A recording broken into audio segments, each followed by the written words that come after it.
ලංකාවට මේ වෙනකොට රීබිල්ඩින් ශ්‍රී ලංකා වෙනුවෙන් මේ ව්‍යසනයට පත් වෙලා තියෙන රට නැවත ගොඩ ගැනීමට ඒ සූදානම් කරලා තියෙන අරමුදල් වලට අපි දැනුවත් කරා මුදල් අමාත්‍යාංශය විසින් රුපියල් මිලියන 700කට ප්‍රමාණයක් ලැබිලා තියෙන බව දේශීය මේ සම්බන්ධයෙන් ලැබෙන ආධාර දේශීය ව්‍යාපාර සහ පුරවැසියන් ලබා දෙන ආධාර ඒ වගේම ජාත්‍යන්තරව අපේ විදේශගත වෙලා ඉන්න පුරවැසියන් සහ සංවිධාන විවිධ ව්‍යාපාර ඇතුළු පුද්ගලයන් විසින් ලබා දෙන ආධාර වලින් රුපියල් මිලියන 700කට ප්‍රමාණයක් ආසන්න ප්‍රමාණයක් ලැබිලා තියෙන බව එහි මේ වෙන විට තත්වය තමයි එම මුදල රුපියල් මිලියන 700 සිට මිලියන 1893ක් දක්වා ප්‍රමාණයකට මේ දින කීපයකට වැඩි වෙලා තියෙනවා. මේකෙන් පේනවා ලංකාවේ මේ විපතට ආධාර උපකාර කරන්නට අපේම පුරවැසියන්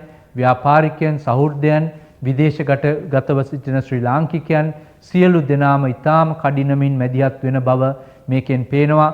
ගිය වතාවේ මිලියන 700ක ආසන්න ප්‍රමාණයකට තිබුණු ප්‍රමාණය අද වෙනකොට රුපියල් මිලියන 1893 දක්වා ඉහළ ගිහිල්ලා තියෙනවා.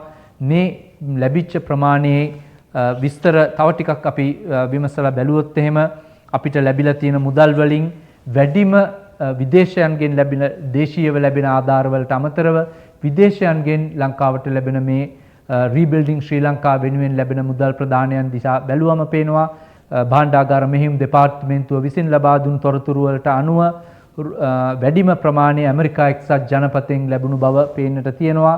දෙවන ප්‍රමාණය ඕස්ට්‍රේලියාවෙන් මේ වෙනකොට ලැබුණු මුදල් ප්‍රමාණයක් බව සටහන් වෙලා තියෙනවා.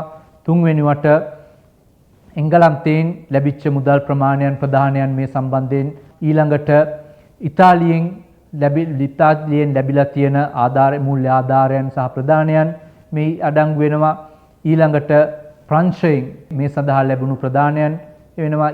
ජර්මනියෙන් ලැබුණු මුදල් ප්‍රදානයන් විශාල වශයෙන් ලැබෙන බව අපේ ප්‍රජාවගෙන් මේ සඳහා ආධාර උපකාර ලැබෙන බව.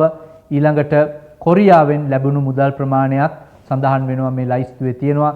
මීට අමතරව ගිය සැරේ රටවල් 30ක් පමණ ප්‍රමාණයකින් ලැබිච්ච ප්‍රමාණය අද වෙන විට රටවල් 39කින් දක්වා වැඩි වෙලා තියෙනවා ආධාර ලංකාවට මෙසේ ලැබී යන ප්‍රමාණයත් මේ තුලින් පැහැදිලිව පේනවා.